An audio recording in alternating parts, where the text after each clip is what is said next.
Cuando tenía 12 años, mi madre empezó a hablar con un hombre a través del correo. Era un japonés llamado Hiroshi. Pronto, él comenzó a venir a Estados Unidos para visitarme a mí y a mi madre, pasando 1 o 2 meses cada vez. Esto duró alrededor de 2 años, hasta que finalmente nos mudamos a Japón con él. Casi tenía 14 años y mi japonés era terrible, con un acento muy marcado. Nos encontrábamos viviendo en una casa bonita en lo profundo de los bosques japoneses con Hiroshi. Era muy diferente a Nueva York, donde solía vivir. Antes de poder inscribirme en mi nueva escuela, sufrí una lesión en el ligamento cruzado anterior mientras jugaba en el bosque. Después de la cirugía y la terapia física, ingresé a mi nueva escuela un poco tarde. Debo decir que las cosas no fueron bien desde el principio. Mi primer día en diciembre, llevaba mi ropa habitual y me presenté con mi oscuro uniforme de invierno estilo marinero, que combinado con mi acento, hizo que fuera objeto de burlas. Pasaba mucho tiempo sola en la escuela, pero trataba de mantenerme ocupada. Descubrí un juego de cartas que nunca había oído hablar, Magic, The Gathering. Llevaba 2 mazos a la escuela y jugaba sola. Cuando cumplí 15 años, entré en la secundaria. Durante una hora del almuerzo, estaba nuevamente jugando Magic sola.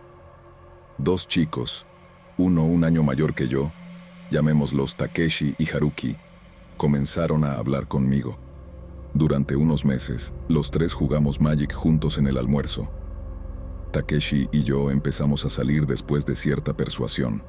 Logré convencer a mi madre y a mi padrastro para que dejaran que Takeshi y Haruki vinieran a casa ese fin de semana. Esa noche, todo fue muy bien. Nos permitieron explorar el bosque y encontramos un antiguo camino cubierto de maleza que llevaba a un arroyo encantador. Después, Haruki sugirió seguir el camino cuesta arriba, pero mi rodilla lesionada no lo permitiría. Takeshi, con una sonrisa, me ofreció llevarme a cuestas. Así, subimos la empinada colina durante media hora hasta llegar a la cima. Allí encontramos una antigua caravana de los años 60 o 70, cubierta de plantas. Los chicos quitaron las enredaderas y descubrimos que la caravana estaba en buen estado. Entramos, pero notamos un olor a humedad.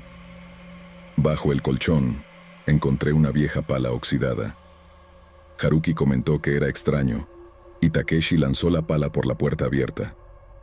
Permanecimos dentro, fumando y charlando. Cuando salimos, ya era de noche. Aunque ya me había pasado el efecto del subidón, aún podía oler algo podrido como la descomposición de algo muerto. Pregunté si los demás también lo olían. Entonces, escuchamos lo que parecía ser grava, desplazándose cuesta abajo detrás de nosotros. Takeshi, Haruki y la novia de Takeshi, llamémosla Yuki, se dieron la vuelta, y yo no tuve elección. Estaba en la espalda de Takeshi a unos 10 metros de distancia. En la oscuridad, vimos a un hombre con un viejo impermeable gris y casi podrido. Dio un paso adelante y, cuando vimos su rostro, parecía estar en descomposición, con la sonrisa más malévola que jamás hubiera visto.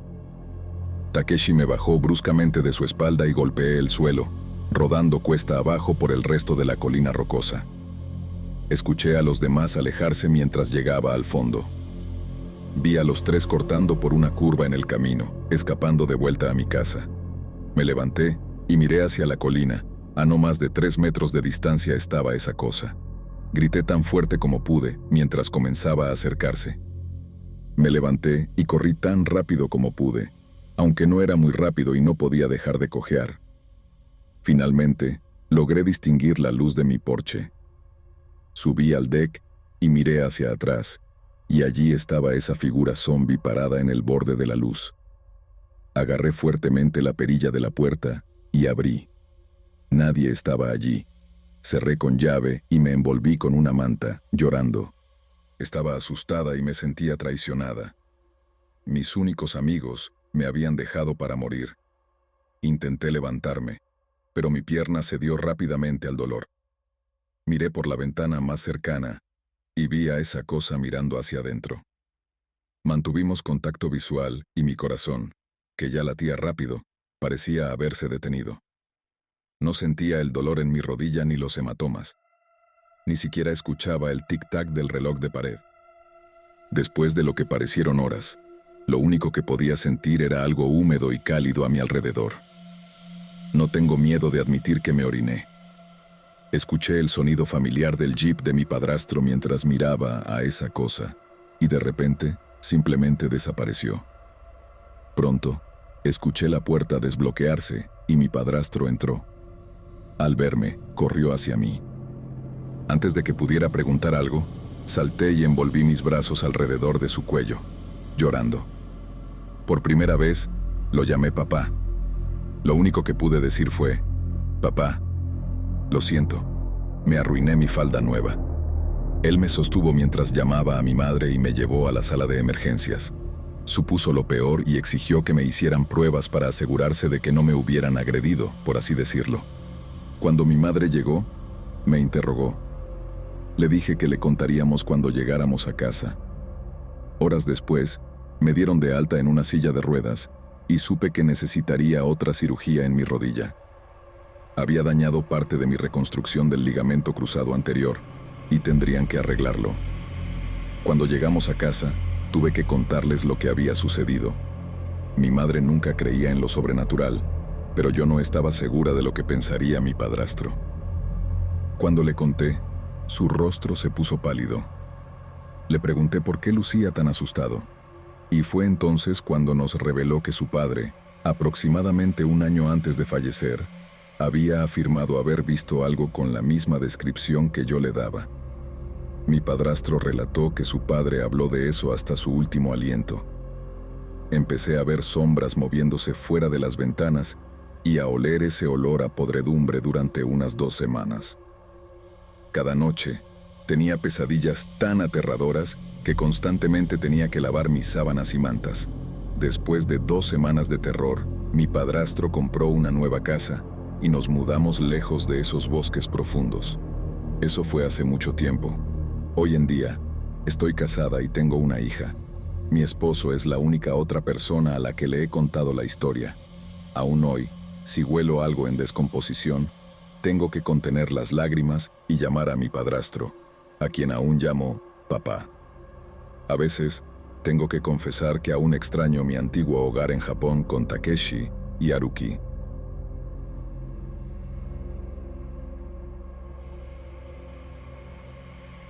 En 1978, tenía 15 años, y mi mejor amiga regresó a Japón después de pasar un año asistiendo a su escuela secundaria en los Estados Unidos, mientras su padre era profesor visitante en la universidad local. La extrañaba terriblemente después de su partida, y logré persuadir a mi abuelo para que me enviara a Japón a visitarla durante el próximo verano.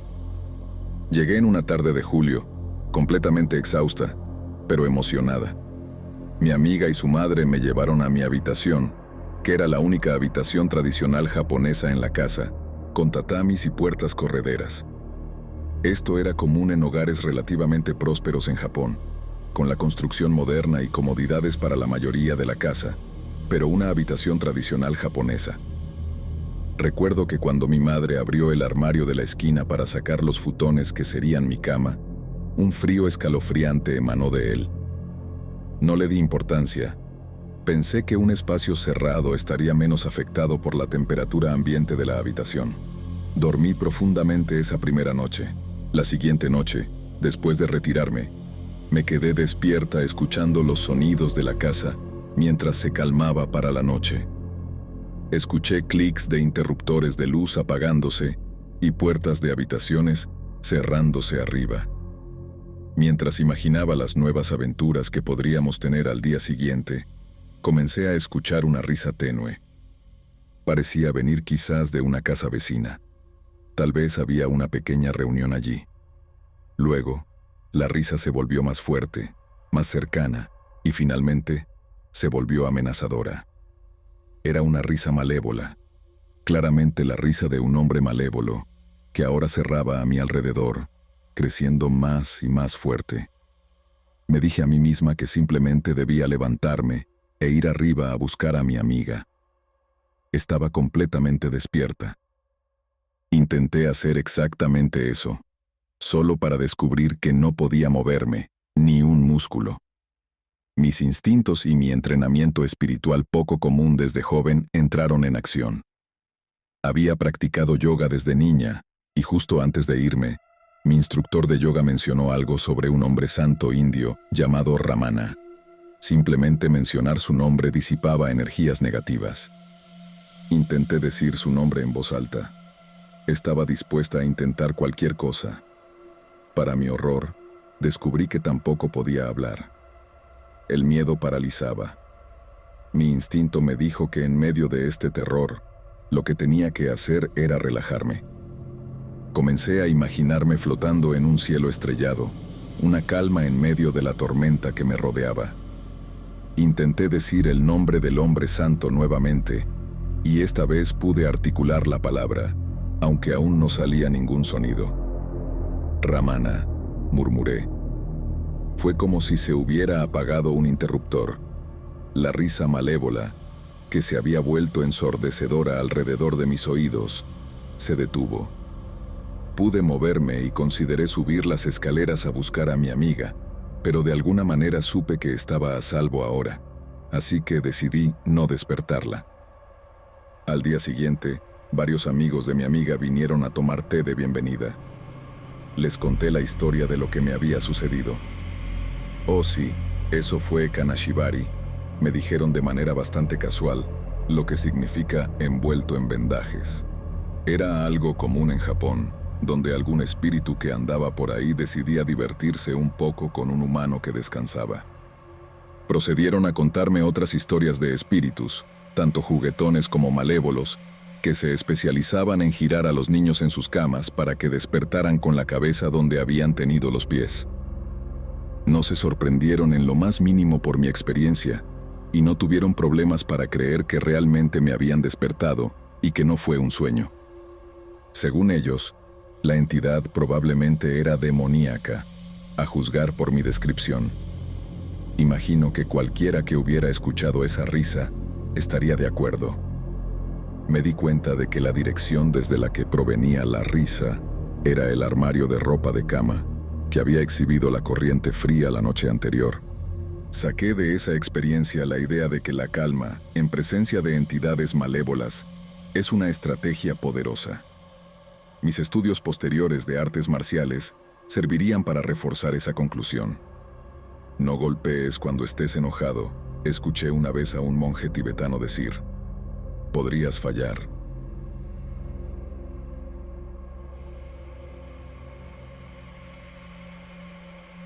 Cuando tenía 17 años, dejé mi país en el norte de Europa para ir a Japón como estudiante de intercambio. No había viajado mucho, así que cuando aterricé en Tokio, fue un auténtico shock. No se trataba solo de estar en otro país, sino más bien de estar en otro planeta. La ciudad era tan inmensa y futurista que no es broma decir que la película Blade Runner parece estar ambientada en el verdadero Tokio moderno. Estaba completamente impresionado, y aún hoy me siento afortunado de haber vivido esa experiencia. A los estudiantes de intercambio de todo el mundo nos asignaron familias anfitrionas en distintas partes del país, y después de una semana, nos enviaron a nuestros destinos finales. A mí me enviaron a la isla más septentrional de Japón, Hokkaido, a la ciudad más grande allí, una especie de versión en miniatura de Tokio, llamada Sapporo. Mi primera familia de acogida consistía en una madre sumisa, 2 hijos adolescentes y un padre alcohólico y violento. Honestamente, no sé cómo la organización permitió que me quedara con personas así. Pagaron a la familia 4.000 euros por acogerme, lo que solo empeoró la situación y no hizo nada por resolverla.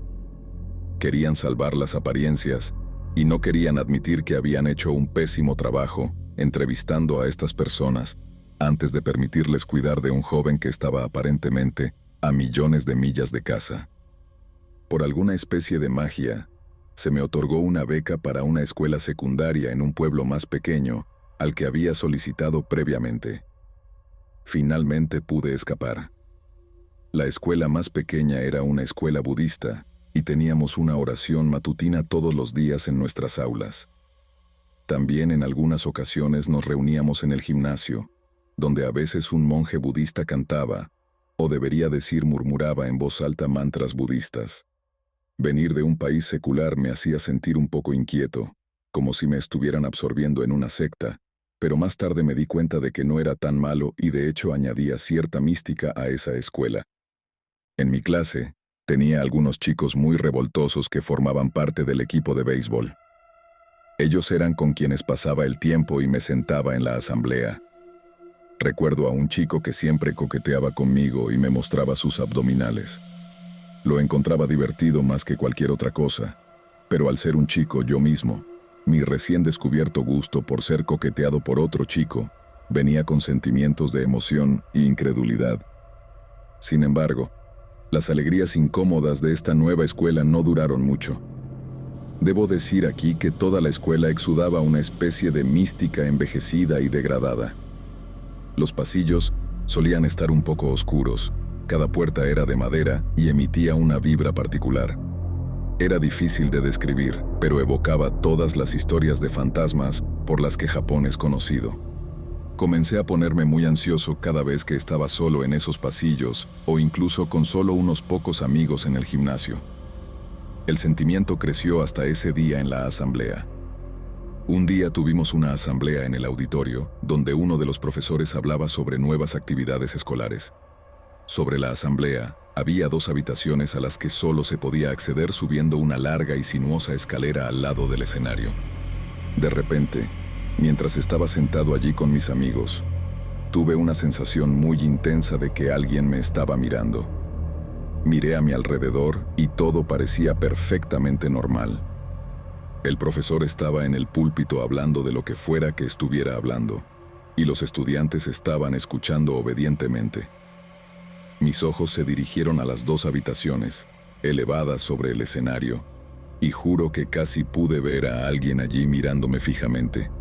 Allí estaba, rodeado de cientos de personas, y me invadía una sensación solitaria y espeluznante, como si almas perdidas me estuvieran observando atentamente. Sentí soledad, decepción y enojo. Era como si alguien estuviera susurrándome al oído. Nos dejaste aquí. Nos olvidaste.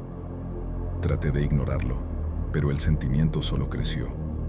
Había personas en esas habitaciones que no tenían permitido salir.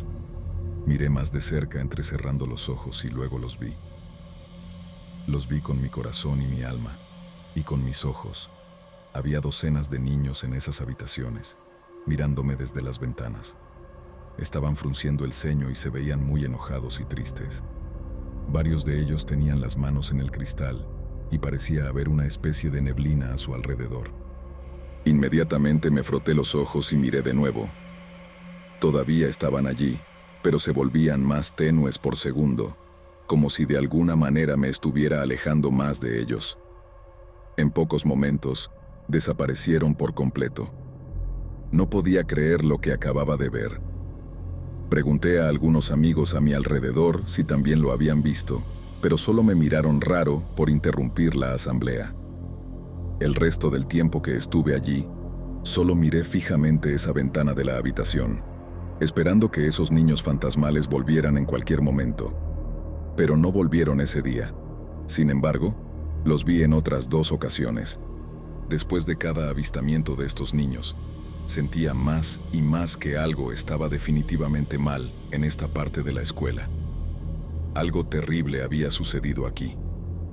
Durante semanas intenté olvidarlo, pero al final le pregunté a un profesor si algo había dañado a los estudiantes aquí, si había alguna tragedia.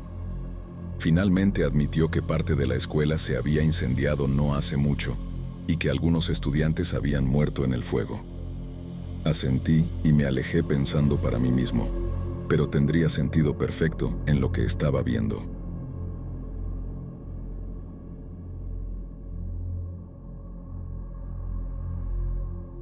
Había planeado visitar el castillo de Takashima en las orillas del lago Sua, en la prefectura de Nagano. Finalmente, conduje hasta allí a finales de otoño de 2006. Después de perderme en el camino, mi amigo y yo llegamos a un pequeño parque con un edificio tipo mazmorra y un foso. alrededor de las 6:30 p.m. Ya estaba oscuro en el edificio principal, ahora convertido en un museo reconstruido en la década de 1960, y estaba cerrado con llave. Me decepcionó un poco no poder entrar y explorar el museo, pero aún así estaba contento de estar allí. Empecé a bromear, subiendo por la pared del castillo un poco al estilo ninja, y luego subí la escalera de piedra hasta las puertas cerradas de la torre principal. Golpeé la puerta en broma y tiré del picaporte. Sí, estaba cerrado. Mientras sacaba las llaves de mi bolsillo, mi amiga se quitó las botas de tacón alto y corrió escaleras abajo. ¿Escuchaste eso?, gritó. Recuerdo haber escuchado algún tipo de sonido proveniente detrás de la puerta, pero nada que registrara. Bromeando, volví a la parte inferior de las escaleras y pregunté qué pasaba. Entonces, desde la parte superior de las escaleras, desde el interior de la torre, resonó la risa de un hombre. Nos congelamos y nos miramos, sin hablar. Luego retrocedimos frente a la puerta. Sonaba como la voz de un japonés de unos 40 años. Oh, pensé mientras esperaba que saliera un guardia de seguridad o alguien para reprenderme, pero solo risas. Pensé que era un poco extraño. Pasaron unos 30 segundos, y mientras mirábamos fijamente hacia arriba, la risa comenzó nuevamente desde muy cerca, no más de 3 metros frente a mí, y como proveniente de un aire aparentemente delgado. La adrenalina se disparó y agarré a mi amiga, diciendo, «Corre, corre, corre». Corrimos con piernas temblorosas en la dirección opuesta, mi amiga casi llorando del susto. «Gomenasai», dije en voz alta en japonés, disculpándome. Mi voz temblaba mientras pasábamos por una puerta, cruzábamos el puente sobre el foso y nos deteníamos para tomar aliento. Entonces, desde una ventana en la parte superior de la torre, otra ráfaga de risas. Estaba contento de que él, o eso, no nos hubiera seguido, pero mi amiga estaba bastante asustada, y yo también. Regresamos al coche y nos fuimos con un recuerdo que nunca olvidaríamos. En cuanto a mí, tenía más respeto por los sitios antiguos cargados de una historia sangrienta y violenta.